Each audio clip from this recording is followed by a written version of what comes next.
ಚಿಕ್ಕದು ಬರ್ತದೆ ಯೂಸ್ ಮಾಡೋದು ಅದು ಅದೇ ಒಂದು ತಗೊಳ್ಳೋಣ.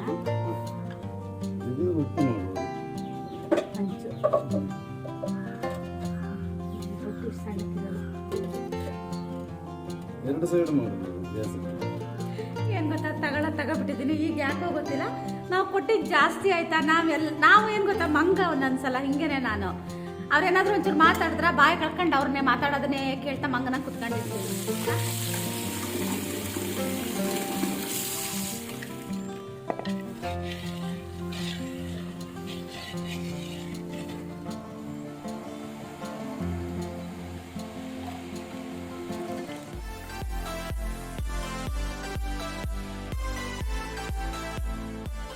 Hello, good morning, welcome back to the channel Krupa Malnad.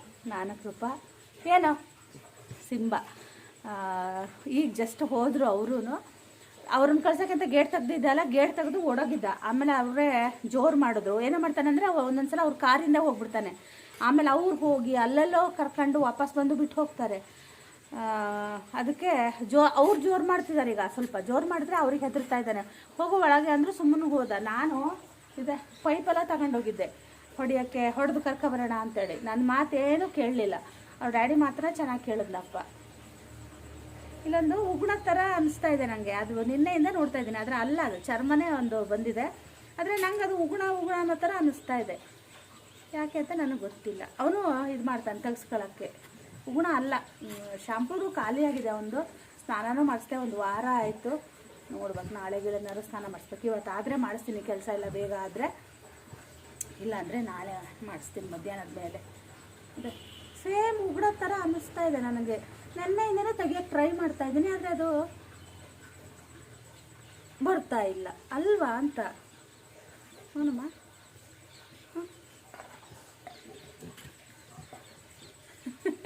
ಅದೇನಾದ್ರು ಕಾಣ್ತಂದ್ರೆ ಅದನ್ನು ತೆಗಿಯೋ ತನಕ ನಂಗೆ ಒಂಥರ ಸಮಾಧಾನ ಇರೋದಿಲ್ಲ. ನೆನ್ನೆಯಿಂದ ನಾನು ಅದನ್ನೇ ಮಾಡ್ತಾಯಿದ್ದೀನಿ. ಸಾಕೋಗ, ಈಗ ಕಟ್ಟೆ ಎಲ್ಲ ಕಸ ಹೊಡ್ಕೊಂಡಿದ್ದೀನಿ. ಈಗ ಮತ್ತೆ ಬಂದು ಇಲ್ಲಿ ಗಲೀಜು ಮಾಡ್ತಾಯಿದ್ದಾನೆ.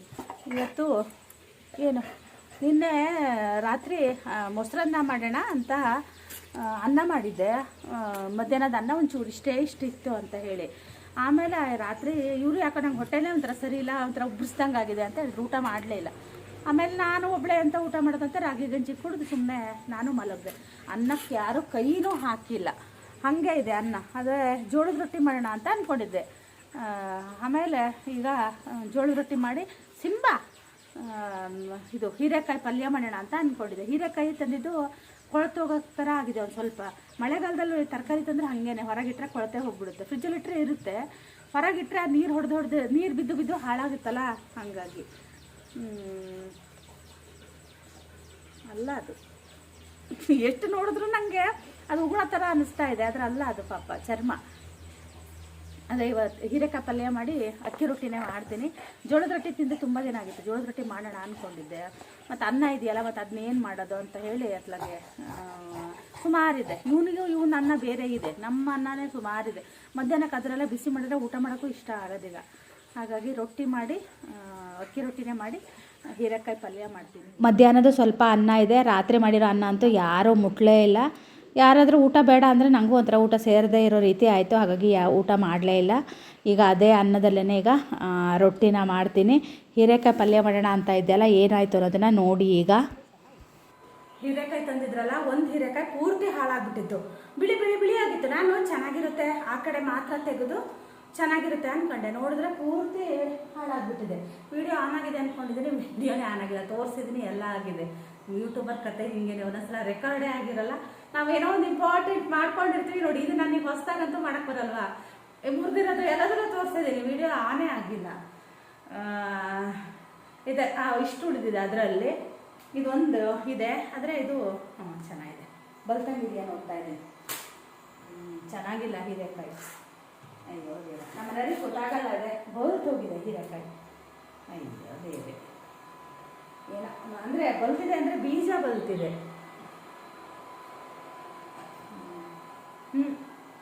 ಕಹಿ ಇದೆ,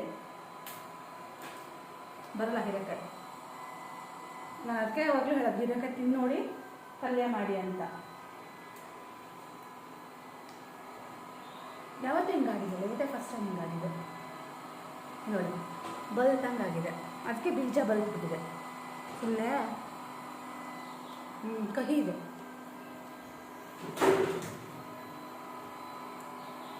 ನಾನು ತಿಂದೆ ಮಾಡಿದರೆ ಮತ್ತು ಮತ್ತೊಂದು ಪಲ್ಯ ಮಾಡಿಬಿಟ್ಟು ಈಗ ಎಂತ ಮಾಡೋದು, ನನ್ನ ತಲೆನೇ ಓಡ್ತಾಯಿಲ್ಲ.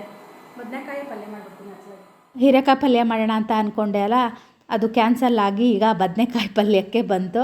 ಬದನೆಕಾಯಿ 4 ಇದೆ, ಹಾಗೆಯೇ 2 ಇದು ಕೆಸುವಿನ ಗೆಡ್ಡೆ ಇದೆ, ಅದನ್ನು ಹಾಕಿ ಬಜ್ಜಿ ಮಾಡೋಣ ಅಂತ ಇದ್ದೀನಿ. ಈ ಕೆಸುವಿನ ಗೆಡ್ಡೆನ ನೀವು ಹಾಗೆ ಬೇಯಿಸ್ಕೊಂಡು ಕೂಡ ತಿನ್ಬೋದು, ಚೆನ್ನಾಗಿರುತ್ತೆ. ಆಲೂಗಡ್ಡೆ ಪಲ್ಯ ಮಾಡ್ತೀವಲ್ವ, ಸೇಮ್ ಅದೇ ಥರ ದೋಸೆಗೆ ಕೂಡ ಮಾಡ್ಬೋದು, ಚೆನ್ನಾಗಿರುತ್ತೆ. ನಿಮಗೆ ಸೂಪರ್ ಮಾರ್ಕೆಟ್ಗಳಲ್ಲೆಲ್ಲ ಸಿಗುತ್ತೆ. ನಮ್ಮ ಹಳ್ಳಿಗಳ ಕಡೆ ಸಿಗುತ್ತೆ, ಅದು ಸ್ವಲ್ಪ ಲೋಳೆ ಇರುತ್ತೆ, ಆದರೆ ಇದು ಲೋಳೆ ಅಂಶ ಇರೋದಿಲ್ಲ. ನಾನೀಗ ಪತ್ರೊಡೆಗೆಲ್ಲ ಕೊಯ್ತೀನಲ್ವ, ಅದ್ರ ಗೆಡ್ಡೆ ಬರೋದಿಲ್ಲ. ಅದಕ್ಕೆ ಮಾಡಿದ್ರೆ ತುಂಬ ತುರ್ಕೆ ಇರುತ್ತೆ, ಅದನ್ನು ತಿನ್ನೋದಿಲ್ಲ. ತಿನ್ನೋಕ್ಕೆ ಅಂತಲೇ ಬೇರೆ ಕೆಸ ಇರುತ್ತೆ. ನಮ್ಮನೆಯವರು ಅಲ್ಲಿ ಕೇರಳದವ್ರದ್ದು ಒಂದು ಅಂಗಡಿ ಇದೆ, ಅಲ್ಲಿಂದ ತೊಗೊಂಡು ಬಂದಿದ್ದರು. ಅದು ಹಾಗೆ ಇತ್ತು, ಅದಕ್ಕೆ ಹೇಳ್ತಾ ಇದ್ದೆ ನಮ್ಮನೆಯವರಿಗೆ, ಇದ್ದರೆ ಮತ್ತೆ ತೊಗೊಂಡು ಬನ್ನಿ ಅಂತ ಹೇಳಿದೆ.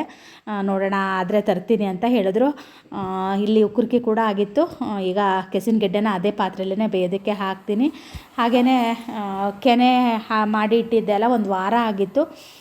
ಬೆಳಗ್ಗೆನೇ ತೆಗೆದಿಟ್ಟಿದ್ದೆ ಮಜ್ಜಿಗೆ ಕಡಿಯೋಣ ಅಂತ. ನೆನ್ನೆ ತೆಗೆದಿಟ್ಟಿದ್ದೆ, ನೆನ್ನೆ ಕಡಿಬೇಕು ಅಂತ ಅಂದ್ಕೊಂಡಿದ್ದೆ, ಮರ್ತುಬಿಟ್ಟೆ. ಹಾಗಾಗಿ ಇವತ್ತು ಕಡಿಯೋಣ ಅಂತ ಬೆಳಗ್ಗೆನೇ ತೆಗೆದು ಇಟ್ಟಿದ್ದೀನಿ. ಈಗ ಫಸ್ಟು ಅದನ್ನು ಮಜ್ಜಿಗೆ ಕಡ್ಕೊಂಡ್ಬಿಡ್ತೀನಿ.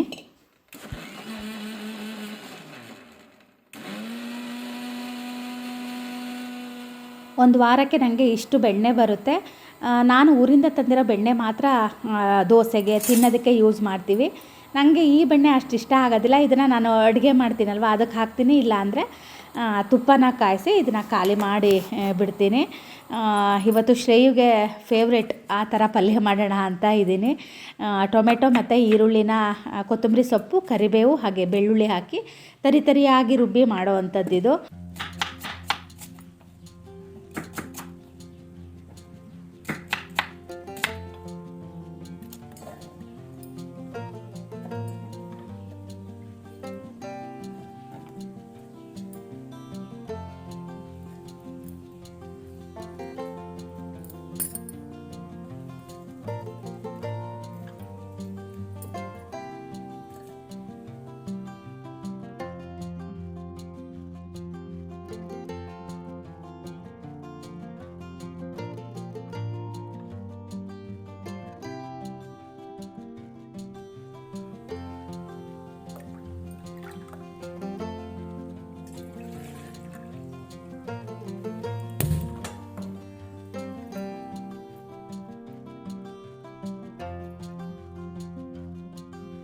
ಟೀ ಕೂಡ ಕುಡ್ದಾಯಿತು. ಈಗ ಪಲ್ಯ ಮಾಡ್ತಾಯಿದ್ದೀನಿ. ಕೆಸುವಿನ ಗೆಡ್ಡೆ ಕೂಡ ಇದೇ ಕುಕ್ಕರಲ್ಲೇ ಬೇಯಿಸ್ಕೊಂಡಿದ್ದೆ, ಅದ್ರ ಬಜ್ಜಿ ಕೂಡ ಆಮೇಲೆ ಮಾಡ್ತೀನಿ. ಫಸ್ಟು ಒಗ್ಗರಣೆ ಹಾಕಿ ಅದಕ್ಕೆ ಸಾಸಿವೆ ಮತ್ತು ಕರಿಬೇವನ್ನ ಹಾಕಿದ್ದೀನಿ. ಆನಂತರ ಈರುಳ್ಳಿ ಹಾಕಿ ಚೆನ್ನಾಗಿ ಫ್ರೈ ಮಾಡಿ ಇದನ್ನು ನಾನು ರುಬ್ಬಿದ್ದೆ ಅಲ್ಲ ತರಿಯಾಗಿ, ಅದನ್ನು ನಾನೀಗ ಹಾಕಿ ಆನಂತರ ಸಾಂಬಾರು ಪುಡಿ ಹಾಗೆ ಗುರಳ್ ಪುಡಿನ ಹಾಕಿಬಿಟ್ಟು ಚೆನ್ನಾಗಿ ಬೇಯಿಸಿ, ಸಣ್ಣ ಬದನೆಕಾಯಿ ಆದರೆ ಅದ್ರ ಒಳಗಡೆ ತುಂಬಿ ಮತ್ತೆ ಒಂದು ಒಗ್ಗರಣೆ ಹಾಕಿ ಕುಕ್ಕರಲ್ಲಿ ಮಾಡೋಂಥ ಪದ್ಧತಿ ಅದು. ಆದರೆ ನಾನಿವತ್ತು ಬದನೆಕಾಯಿ ದೊಡ್ಡದಿತ್ತಲ್ವ, ಹಾಗಾಗಿ ಹೋಳು ಬದನೆಕಾಯಿನೇ ಮಾಡೋಣ ಅಂತ ಹೇಳಿ ನಾನು ಅದೇ ಥರ ಮಾಡ್ತಾಯಿದ್ದೀನಿ. ಆಮೇಲೆ ಇದಕ್ಕೆ ಉಪ್ಪು ಮತ್ತು ಹುಳಿ ಹಾಗೆ ಬೆಲ್ಲ ಹಾಕಿದ್ದೀನಿ. ಆನಂತರ ಇದಕ್ಕೆ ಅದೆಲ್ಲ ಸ್ವಲ್ಪ ಹಸಿ ವಾಸನೆ ಹೋದ ನಂತರ ನಾನು ಇದಕ್ಕೆ ಹೋಳಾಗಿ ಬದನೆಕಾಯಿ ಹೆಚ್ಚಿದ್ದೆ ಅಲ್ವಾ, ಅದನ್ನು ನಾನು ಇದಕ್ಕೆ ಹಾಕಿ ಕುಕ್ಕರಲ್ಲಿ 1 ವಿಜಲ್ನ ಹೊಡಿಸ್ತೀನಿ. 1 ವಿಜಲ್ ಹೊಡ್ಸೋದು ಬೇಡ, ತುಂಬ ಬೆಂದುಬಿಡುತ್ತೆ. ಹಾಗಾಗಿ ಒಂಚೂರು ಬೆಂದಿದೆ ಅಂತ ನಮಗೆ ಒಂದು ಐಡಿಯಾ ಬರುತ್ತಲ್ವ, ಆವಾಗ ಆಫ್ ಮಾಡಿದ್ರೆ ಸಾಕು. ನಾನು ಸ್ವಲ್ಪ 1 ವಿಜಲ್ ಹೊಡೆಸ್ಬಿಟ್ಟೆ, ಹಾಗಾಗಿ ಮೆತ್ತಗಾಗ್ಬಿಟ್ಟಿತ್ತು. ನೀವು ಏನಾದರೂ ಮಾಡಿದ್ರೆ ಆ ಥರ ಮಾಡಿ. ಇದಕ್ಕೆ ಒಂಚೂರು ಬಿಸಿ ನೀರನ್ನು ಹಾಕಿ ಚೂರು ಅಂದರೆ ತುಂಬ ತೆಳು ಮಾಡ್ಕೋಬೇಕು, ತುಂಬ ಗಟ್ಟಿ ಇದ್ರೂ ತಿನ್ನೋಕ್ಕೆ ಚೆನ್ನಾಗಿರಲ್ಲ. ಹಾಗಾಗಿ ಆನಂತರ ಇದಕ್ಕೆ ಕೊತ್ತಂಬರಿ ಸೊಪ್ಪನ್ನ ಹಾಕ್ತಾಯಿದ್ದೀನಿ. ಮೊದಲೇ ರುಬ್ಬೋದಕ್ಕೆ ಕೂಡ ಹಾಕಿರ್ತೀವಿ, ಆಮೇಲೆ ಕೂಡ ಚೂರು ಕೊತ್ತಂಬರಿ ಸೊಪ್ಪು ಹಾಕಿದ್ರೆ ಚೆನ್ನಾಗಿರುತ್ತೆ. ನಿಜ ಹೇಳ್ತೀನಿ, ಮನೆ ಅಂತೂ ಕ್ಲೀನ್ ಮಾಡಿ ಒಂಥರ ಸಾಕಾದಂಗೆ ಆಗಿಬಿಡುತ್ತೆ. ಒಂದು ಹತ್ರ ಕ್ಲೀನ್ ಮಾಡಿದ್ರೆ ಇನ್ನೊಂದು ಹತ್ರ ಗಲೀಜಾಗಿರುತ್ತೆ. ಟಿ ವಿ ಸ್ಟ್ಯಾಂಡ್ ಅಂತೂ ನೋಡೋ ಹಾಗಿರಲಿಲ್ಲ, ಅಷ್ಟು ಗಲೀಜಾಗಿತ್ತು. ಮತ್ತು ನಮ್ಮನೆಯವರು ಅದು ಇದು ಹಾಳು ಮುಳು ತಂದು ಇಲ್ಲೇ ಇಡ್ತಿರ್ತಾರೆ. ಬೇರೆ ಎಲ್ಲಾದರೂ ಒಂದು ಕಡೆ ಇಡ್ಬೋದು, ಇಲ್ಲ ಅಲ್ಲೇ ಇಟ್ಟಿರ್ತಾರೆ. ಏನೇನು ಇಟ್ಟಿದ್ರು ಅನ್ನೋದನ್ನು ಆಮೇಲೆ ಹೇಳ್ತೀನಿ ನಿಮಗೆ. ನನಗೆ ಟಿ ವಿ ಸ್ಟ್ಯಾಂಡ್ ಒಡ್ಸೋಕ್ಕೆ ಸ್ವಲ್ಪ ಹೆದರಿಕೆ ಆಗುತ್ತೆ. ಅದು ಕರೆಂಟೆಲ್ಲ ಜಾಸ್ತಿ ಇರುತ್ತಲ್ವ, ನಮ್ಮದು ಇದ್ರದ್ದು ಕನೆಕ್ಷನ್ ಬೇರೆ ಇದೆ CC ಕ್ಯಾಮ್ರದ್ದು. ಹಾಗಾಗಿ ಅದೆಲ್ಲ ಆಫ್ ಮಾಡಿಕೊಂಡು ಪ್ಲಗ್ಗೆಲ್ಲ ತೆಗೆದುಬಿಟ್ಟು ಹಾಗಾಗಿ ಒರೆಸ್ತಾ ಇದ್ದೀನಿ. ಮತ್ತು ಎಷ್ಟು ಮಳೆಗಾಲ ಆದ್ರೂ ಸಣ್ಣ ಧೂಳು ಬಂದು ಕೂರುತ್ತೆ, ಅದು ಎಲ್ಲಿಂದ ಬರುತ್ತೆ ಅನ್ನೋದೇ ಗೊತ್ತಿಲ್ಲ. ಬೇಗ ಕೆಲಸ ಆಗಿರೋದ್ರಿಂದ ಇದು ಸ್ವಲ್ಪ ಕ್ಲೀನಿಂಗ್ ಕೆಲಸನಾದ್ರು ಮಾಡ್ಕೊಳ್ಳೋಣ ನಮ್ಮ ಮನೆಯವ್ರು ಬರೋ ತನಕ ಅಂತ ಹೇಳಿ ಆ ಕೆಲಸನ ಈಗ ಮಾಡ್ತಾ ಇದ್ದೀನಿ.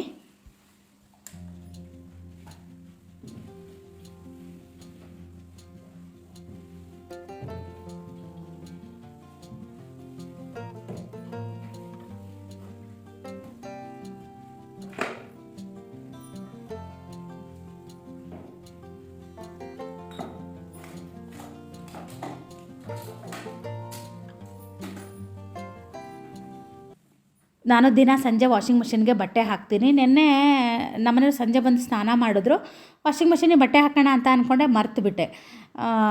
ಹಾಗಾಗಿ ಬೆಳಗ್ಗೆ ಎದ್ದೊಳೆ ಫಸ್ಟು ವಾಷಿಂಗ್ ಮಿಷಿನಿಗೆ ಈಗ ಬಟ್ಟೆ ಹಾಕಿದ್ದೀನಿ. ಈಗ ಕೆಲಸ ಎಲ್ಲ ಆಯ್ತಲ್ವ, ಬಟ್ಟೆ ಒಣಗ್ಸರು ಬರೋಣ ಅಂತ ಹೇಳಿ ಈಗ ವಾಷಿಂಗ್ ಮಿಷಿನಿಂದ ಬಟ್ಟೆ ಕೂಡ ತೆಗಿತಾ ಇದ್ದೀನಿ. ಸಂಜೆ ಹಾಕ್ಬಿಟ್ರೆ ನಂಗೆ ಬೆಳಗ್ಗೆ ಎದ್ದ ತಕ್ಷಣ ಒಣಗ್ಸೋಕ್ಕೆ ಸರಿ ಆಗುತ್ತೆ ಎಲ್ಲ ಕೆಲಸ ಆದ ನಂತರ.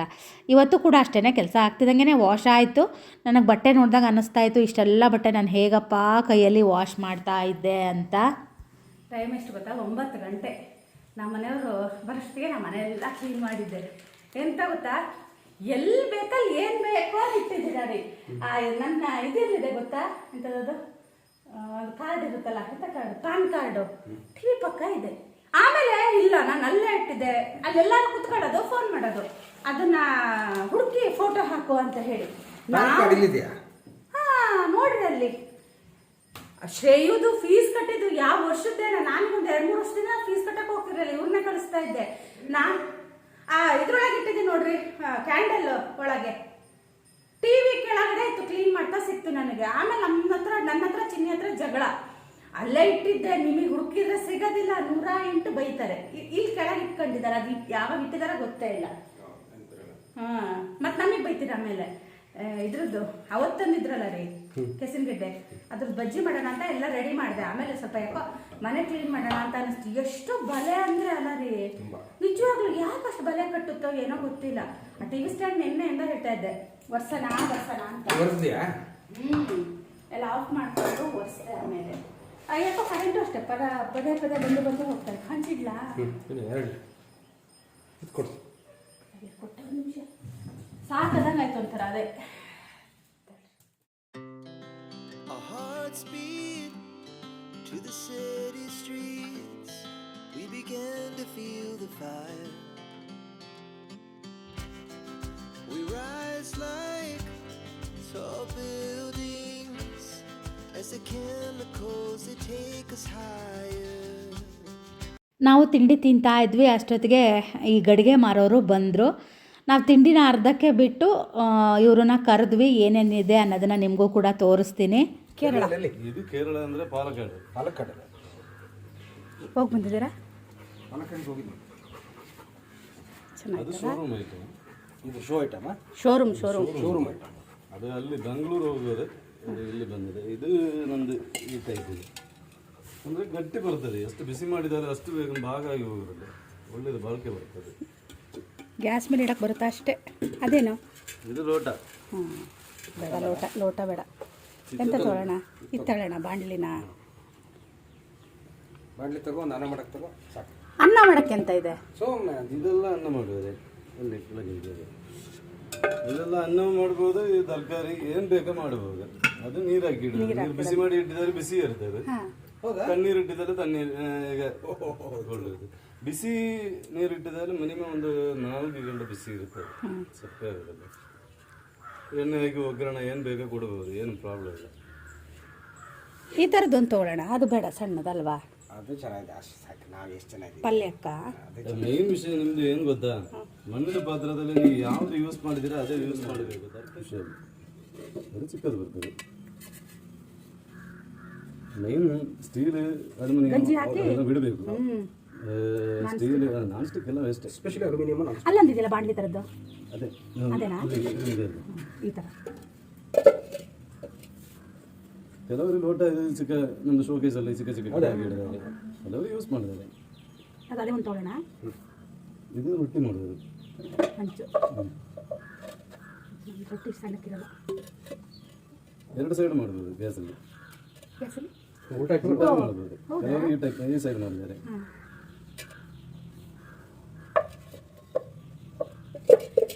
ಇದೆಷ್ಟು?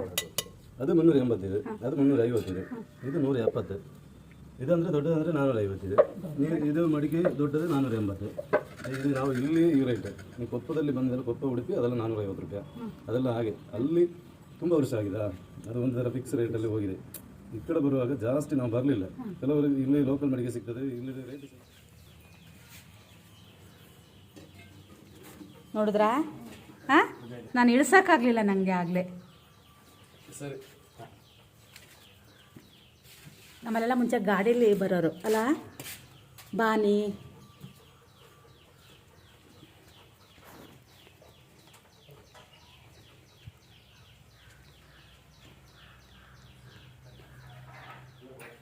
ಟೈಮ್ ಗೊತ್ತಾ? 10 ಗಂಟೆ. ನಾವು ಅರ್ಧಾಂಬರ್ಧ ತಿಂಡಿ ತಿಂದು ಹೋಗಿದ್ದೀವಿ, ಇಬ್ಬರೂ ಬಾಳೆಲೆ ಬಿಟ್ಟು. ಯಾಕಂದರೆ ನನ್ನ ತುಂಬ ದಿನದ ಕನಸದು ತೊಗೋಬೇಕು ಅಂತ. ಅವ್ರ ಹತ್ರ ತಿಂಡಿಲಿ ಹಾಕ್ಕೊಂಡಿದ್ದೀನಿ, ಅಡಿಕೆ ಇಷ್ಟು ಹಾಕ್ಕೊಂಡಿದ್ದೀನಿ. ಅಡಿಕೆ ಅಂದರೆ ಅವರು ಹಸಿ ಅಡಿಕೆ ತಿಂತಾರೆ, ಚಾಲಿನೂ ಹೌದು, ಆಮೇಲೆ ಹಸಿ ಅಡಿಕೆ. ಇದು ಈ ತೋಟದಲ್ಲಿ ಹಸಿ ಇದು ಬಿದ್ದಿರುತ್ತಲ್ವ, ಈಗ ಆ ಅಡಿಕೆನ ತಿಂತಾರೆ. ನಮ್ಮ ಮನೆಯವ್ರನ್ನ ತೋರಿಸೋ ಹಾಗಿಲ್ಲ, ಯಾಕಂದರೆ ಶರ್ಟು ಬಿಚ್ಕೊಂಡಿದ್ದಾರೆ ಅವರು ಸೆಕೆ ಆಗಿ. ಕೊನೆಗೆ ತೋರಿಸ್ತೀನಿ ನಿಮಗೆ, ಅಡಿಕೆ ತುಪ್ಪಿ ಬರ್ತೀನಿ. ಅವರು ಅಡಿಕೆಲೇ ಹಾಕಿದ್ರಾ, ಆಮೇಲೆ ನಾವು ಒಂದಿಷ್ಟು ಅಡಿಕೆ ಕೊಟ್ವಿ. ಪಾಪ ಅವರು ಏನು ಚೌಕಾಸಿ ಮಾಡಲಿಲ್ಲ. ಎಷ್ಟು ಹೇಳಿದ್ರು? 950 ಹೇಳಿದ್ರಲ್ಲ, 970 ಅಂತ ಹೇಳಿದ್ರು. ನಮ್ಮ ಮನೆಯವ್ರು ಕೇಳಿದ್ರು. ನನಗೂ ನಿಜವಾಗ್ಲೂ ಈ ಗಡಿಗೆ ಬಗ್ಗೆ ಎಲ್ಲ ಐಡಿಯಾ ಇಲ್ಲ, ಮರದ್ದು ಇದ್ರ ಸಾರಿ ಏನದು ಮಣ್ಣಿನ ಮಡಿಕೆ ಬಗ್ಗೆ. ನಮ್ಮನೇಲಿ ತಿಂಡಿನೇ ಇದಾಗೋಯ್ತಲ್ಲ, ಟೇಸ್ಟೇ ಹೋಗ್ಬಿಟ್ಟು. 450 ಹೇಳಿದ್ರಲ್ಲ, ಇದಕ್ಕೆ 350, ಇದಕ್ಕೆ 150, 250. ಇದಕ್ಕೆ 300, 250 ಅನ್ಸುತ್ತೆ, ನನಗೂ ಗೊತ್ತಿಲ್ಲ. ಇದಿಷ್ಟಕ್ಕೆ ನಾವು 800 ರೂಪಾಯಿ ಕೊಟ್ವಿ. ರೇಟ್ ಜಾಸ್ತಿ ಆಯಿತು ಏನಾಯಿತು ಅಂತ ನನಗೆ ಕಮೆಂಟಲ್ಲಿ ಹೇಳಿ. ಯಾಕಂದರೆ ನಂಗೆ ನಿಜವಾಗ್ಲೂ ಇದೇ ಫಸ್ಟ್ ಟೈಮ್ ನಾನು ಕೊಳ್ತಾ ಇರೋದು. ಹಾಗಾಗಿ ನಾವೇ ಜಾಸ್ತಿ ಕೊಟ್ಟುವ, ಇನ್ನೊಂದು ಸ್ವಲ್ಪ ಕಮ್ಮಿ ಮಾಡ್ಬೋದಿತ್ತ ಅಂತ ಕೂಡ ಅನ್ನಿಸ್ತು. ಆಮೇಲೆ ನಂಗೆ ಯಾವಾಗೂ ಅಷ್ಟೇ, ಏನಾದ್ರು ವಸ್ತುಗಳು ತಗೋಬೇಕಿದ್ರೆ ನಂಗೆ ಅದ್ರದ್ದು ಲೆಕ್ಕ ಗೊತ್ತಿರೋಲ್ಲ. ದುಡ್ಡು ಕೊಟ್ಟಾದ್ಮೇಲೆ ಯಾವಾಗಲೂ ಅನಿಸುತ್ತೆ ನಾನು ಜಾಸ್ತಿ ಕೊಟ್ಟಿದ್ದೀನಿ ಅಂತ. ನಿಮಗೂ ಏನಾದರೂ ಹಾಗೆ ಅನಿಸುತ್ತಾ ಅಂತ ನನಗೆ ಕಮೆಂಟಲ್ಲಿ ತಿಳಿಸಿ. ನನಗೆ ಇದು ಇಷ್ಟ ಆಯಿತು.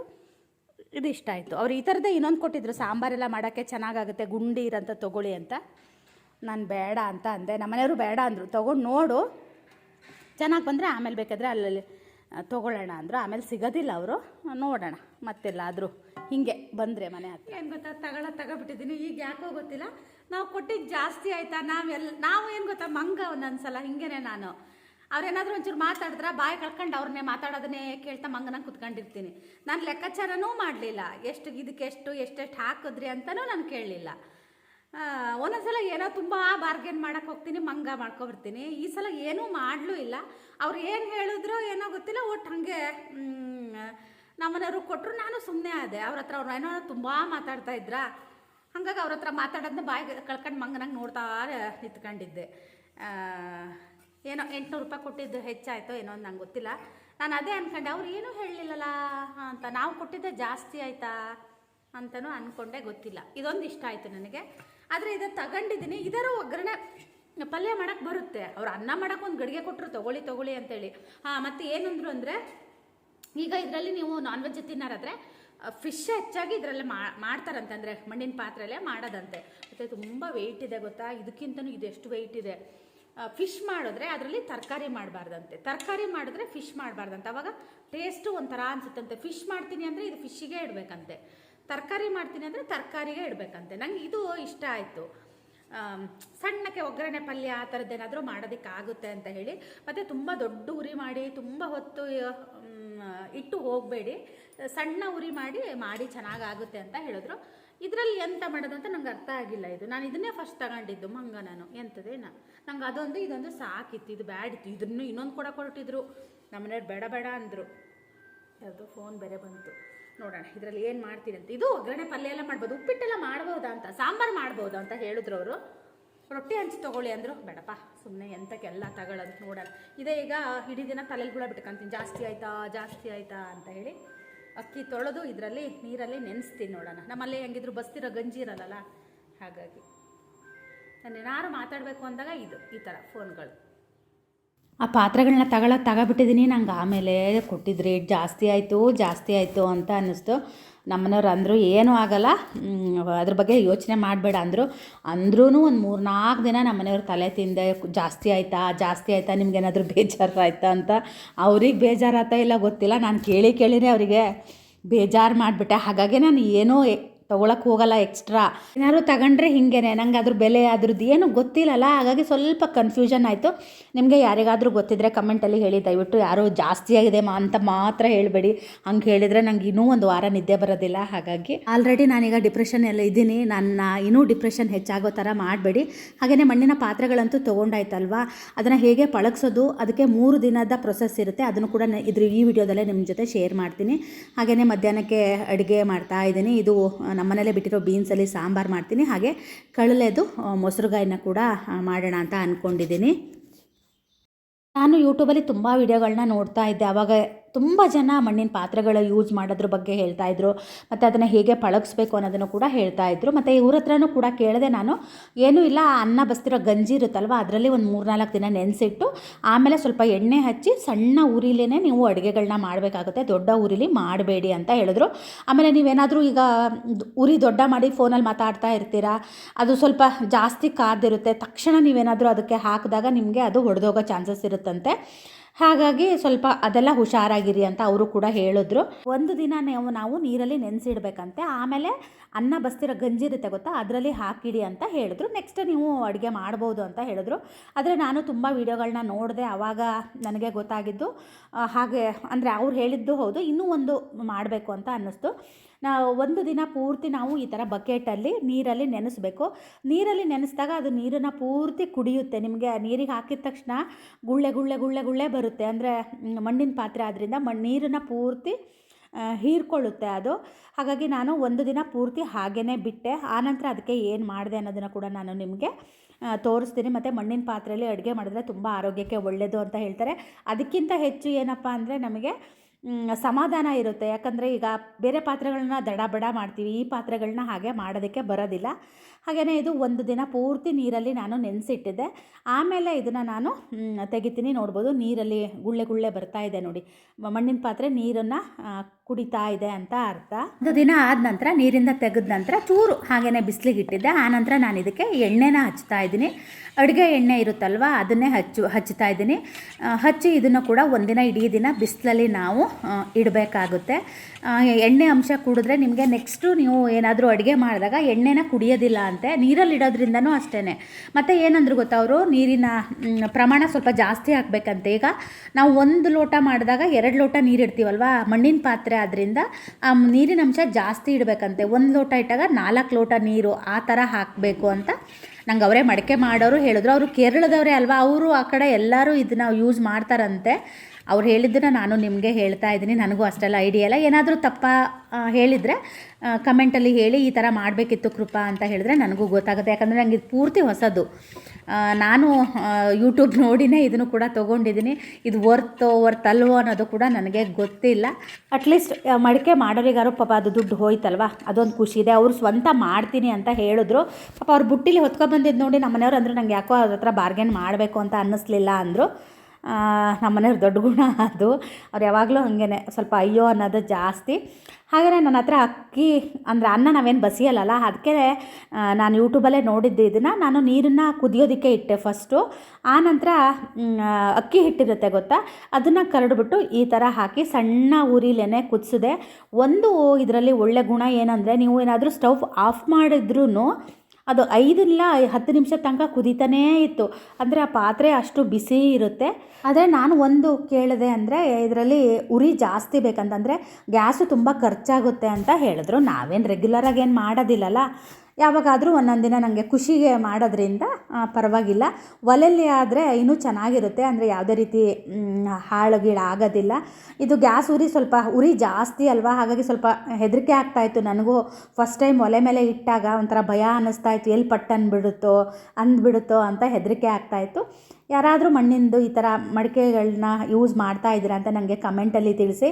ಮೊಸರು ಮಾತ್ರ ಹೆಪ್ಪಾಕಿದ್ರೆ ತುಂಬಾ ಚೆನ್ನಾಗಿರುತ್ತೆ. ನಾನು ಊರಿಗೆ ಹೋದಾಗ ಹೋದ ವರ್ಷ ವ್ಲಾಗಲ್ಲಿ ನಿಮಗೆ ತೋರಿಸಿದ್ದೆ, ಅಮ್ಮ ಮನೆಗೆ ಹೋದಾಗ ಮಡಿಕೆಯಲ್ಲಿ ಮೊಸರು ಹೆಪ್ಪಾಕ್ಕೊಂಡು ತಿಂತಾಯಿದ್ದೆ. ಹಾಗೆಯೇ ಅಮ್ಮನ ಚಿಕ್ಕಪ್ಪನ ಮನೇಲಿ ಗಡಿಗೆಯಲ್ಲಿ ಮಜ್ಜಿಗೆ ಕಡಿತಾ ಇದ್ದರು. ಅವ್ರ ಮನೇಲಿ ಈಗೂ ಇದೆಯೋ ಇಲ್ಲ ಗೊತ್ತಿಲ್ಲ, ಒಟ್ಟು ಅದರಲ್ಲಿ ಕಡಿಯೋದು ನನಗಂತೂ ಅಷ್ಟು ಚೆನ್ನಾಗಿ ನೆನಪಿದೆ ಮತ್ತು ತಣ್ಣಗಿರುತ್ತೆ. ನಾನು ಮಡಿಕೆನ ನೀರು ಕುಡಿಯೋಕ್ಕೆ ಕೂಡ ಬೇಸಿಗೆಗಾಲದಲ್ಲಿ ಯೂಸ್ ಮಾಡ್ತೀನಿ, ತುಂಬ ಚೆನ್ನಾಗಿರುತ್ತೆ. ಅದನ್ನು ಮಾತ್ರ ತೊಗೊಳ್ಳಿ, ಅದು ತುಂಬ ವರ್ತ್ ಅಂತ ಹೇಳ್ತೀನಿ. ನೋಡ್ಬೋದು ಕುದೀತಾ ಇದೆ ಗೊತ್ತಾ, ನಾನು ಆಫ್ ಮಾಡಿದರೂ ಕೂಡ 10 ನಿಮಿಷದ ತನಕ ಇದೇ ಥರ ಕುದೀತಾನೇ ಇತ್ತು. ನನಗೆ ಇಷ್ಟ ಆಯಿತು. ಇವಾಗ ಸ್ವಲ್ಪ ಸಮಾಧಾನವಾಗಿದ್ದೀನಿ. ಹಾಗೆಯೇ ಇವತ್ತಿನ ಈ ವ್ಲಾಗ್ನ ಕೂಡ ಇಲ್ಲಿಗೆ ಮುಗಿಸ್ತೀನಿ. ಇದು ಈ ಥರ 3 ದಿನದ ಪ್ರೊಸೆಸ್ ಇರುತ್ತೆ. ಅದಾದ ನಂತರ ನೀವು ಅಡುಗೆಗೆ ಆರಾಮಾಗಿ ಯೂಸ್ ಮಾಡ್ಬೋದು. ನಾನೇನಾದರೂ ಅಡುಗೆ ಮಾಡಿದಾಗ ಕೂಡ ನಿಮ್ಮ ಜೊತೆ ಅದನ್ನು ಕೂಡ ಶೇರ್ ಮಾಡ್ತೀನಿ. ಆನಂತರ ನಾನು ಆ ಸಣ್ಣ ಬಾಣಲಿನೂ ಅದರೊಳಗಡೆ ಹಾಕಿಬಿಟ್ಟು ಈ ಥರ 1 ದಿನ ಇಟ್ಟು ಆನಂತರ ಅದನ್ನು ತೊಳೆದು ಹಾಗೆ ಇಟ್ಟಿದ್ದೀನಿ. ಇನ್ನೂ ಅಡುಗೆ ಏನೂ ಮಾಡಿಲ್ಲ, ಮಾಡಿದಾಗ ನಿಮ್ಮ ಜೊತೆ ಖಂಡಿತ ಶೇರ್ ಮಾಡ್ತೀನಿ.